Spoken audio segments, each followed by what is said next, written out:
بسم الله الرحمن الرحيم. الحمد لله رب العالمين، والعاقبة للمتقين، ولا عدوان إلا على الظالمين. ثم الصلاة والسلام على سيد المرسلين وعلى آله وصحبه أجمعين، أما بعد، فأوصيكم ونفسي بتقوى الله فقد فاز المتقون. Ndugu zangu katika imani, awali ya yote kwanza nimshukuru Mwenyezi Mungu Subhanahu wa Ta'ala na kutaka ziada za rahma kutoka kwa Mtume Muhammadin sallallahu alayhi wa alihi wasallam, na nakuhusieni vile vile na kuihusia nafsi yangu katika kumcha Mwenyezi Mungu Subhanahu wa Ta'ala. Leo ndugu zangu katika imani, tutayaangalia mafundisho ya Mwenyezi Mungu na Mtume Muhammadin sallallahu alayhi wasallama, lakini wakiyapa nguvu mafundisho hayo wanawachuoni rahimahumullahu ta'ala. Mwenyezi Mungu amewapa mamlaka ya sisi kuweza kuwasikiliza na kuwatii katika yale ambayo ameamrisha Mwenyezi Mungu Subhanahu wa Ta'ala. Lakini Mwenyezi Mungu Subhanahu wa Ta'ala ametuumba sisi wanadamu na akatujalia wanaume na wanawake.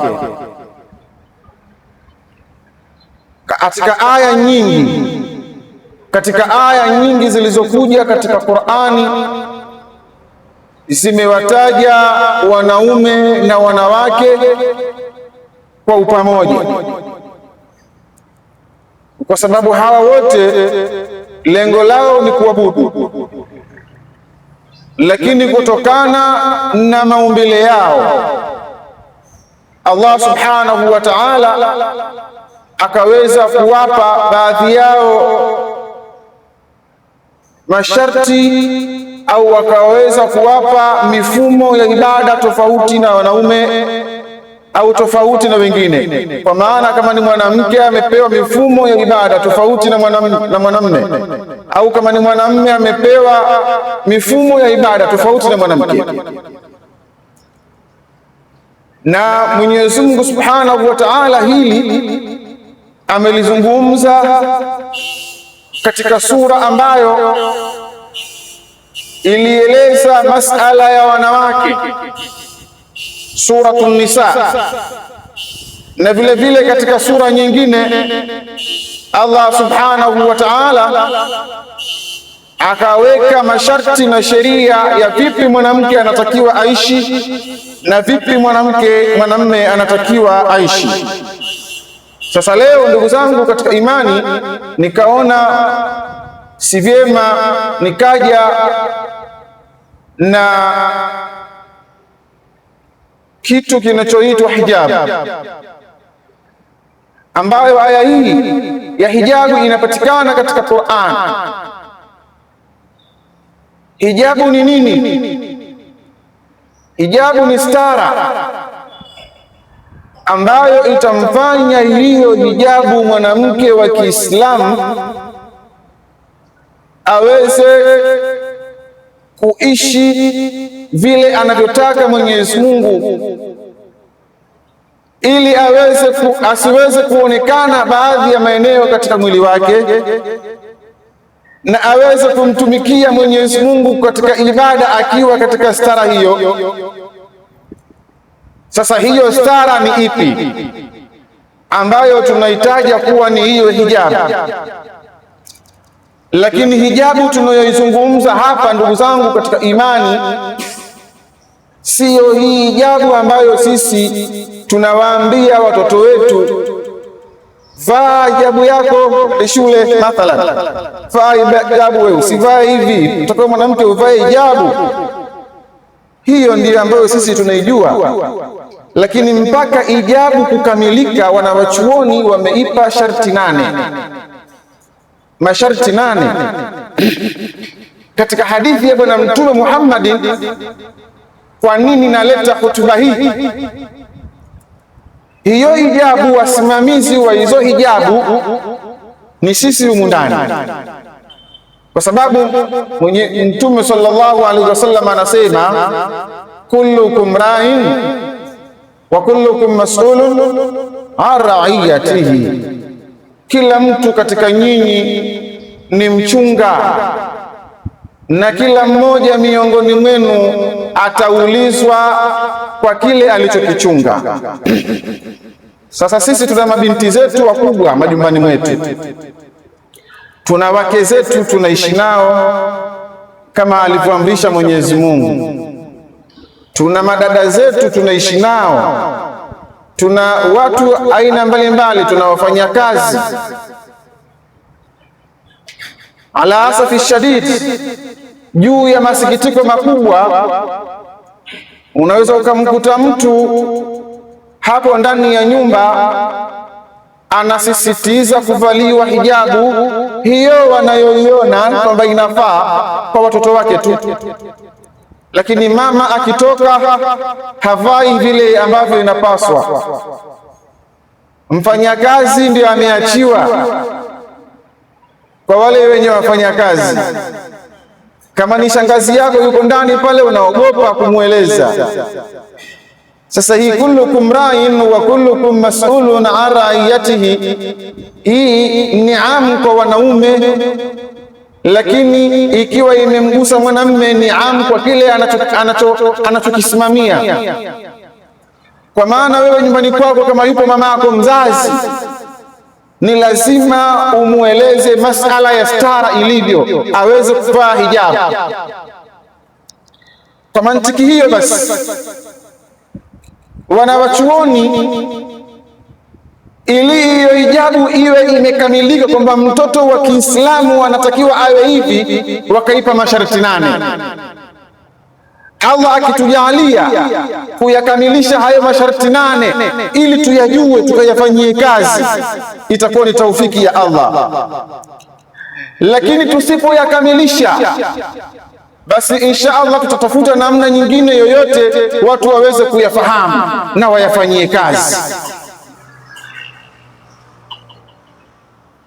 Wanawachuoni, sharti la kwanza waliloliweka hilo kwamba hiyo hijabu inayozungumzwa katika Qur'ani iwe na sharti ya kwamba ni isti'abu jami'ul badani illa mastathna au mastuthna. Hiyo hijabu atakayovaa mwanamke, kwa maana hiyo hijabu tunayozungumza hapa siyo hiyo hijabu mnayozungumza huko maskani na nyumbani. Inatakikana iwe ni nguo inayokuziba mwili wote, ila mastathna, ila vile vilivyovuliwa. Na wanawachuoni hapa wakavua vitu viwili kwa maelezo ya hadithi ya Bwana Mtume Muhammad sallallahu alayhi wa alihi wasallam, ambapo wakasema illa alwajha walkaffain, kwa maana mwanamke hatakiwi kuonekana mwili wake kwa hicho kivazi alichokivaa, isipokuwa aonekane uso na aonekane viganja viwili. Hiyo ndiyo masharti ya hijabu.